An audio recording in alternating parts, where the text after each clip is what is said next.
అందరికీ నమస్కారం అండి. నా పేరు ముద్రగడ గిరి.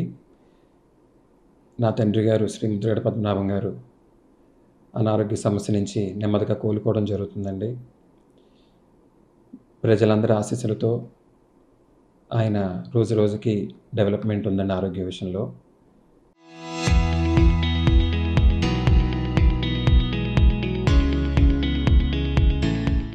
జగన్మోహన్ రెడ్డి గారు నా తండ్రి అనారోగ్యం పడ్డ రోజుల దగ్గర నుంచి ప్రతిరోజు కూడా ఎలా జరుగుతుంది, ఏం జరుగుతుందని ఏ రోజుకి ఆ రోజు విషయాలు తెలుసుకుంటూ, ఇక్కడ డాక్టర్స్‌తో మాట్లాడుతూ, ఈ హాస్పిటల్ యజమాని అయిన శ్రీ పార్థసారథి రెడ్డి గారిని పర్సనల్‌గా నన్ను కలవమని చెప్పి, ఇక్కడ డాక్టర్స్‌తో ప్రత్యేకమైన మీటింగ్ పెట్టి, ప్రతిరోజు కూడా నాన్నగారి ఆరోగ్యం ఎలా ఉందని అప్డేట్స్ ఎప్పటికప్పుడు తీసుకోవడం జరుగుతుందండి. అదే కాకుండా అమెరికా నుంచి వచ్చిన దత్తాత్రేయ గారు కూడా నాన్నగారి విషయంలో ట్రీట్మెంట్ కూడా ఆయన కూడా సహకరిస్తున్నారండి.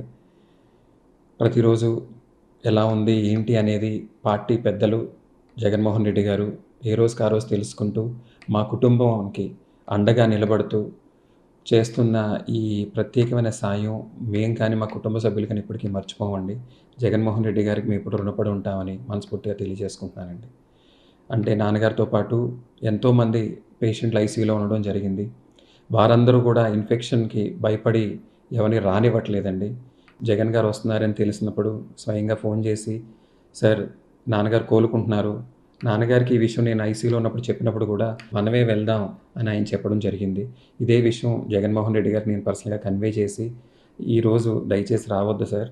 ఆయన కోలుకున్నాక నాన్నగారిని తీసుకొని మీ దగ్గరికొస్తాం. లేదా మీరే కిల్లంపూడి వద్దురు గాని" నేను చెప్పడం జరిగిందండి. ప్రజలందరూ కూడా తొందరలోనే ఆయన కోలుకొని ఇంటికొస్తారు.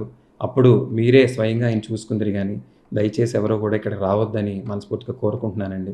ఎందుకంటే మిగతా పేషెంట్‌లకి కానొచ్చు, హాస్పిటల్‌కి కావచ్చు, ఇబ్బంది లేకుండా మనం అందరూ సహకరించాలని మనస్ఫూర్తిగా కోరుకుంటున్నానండి.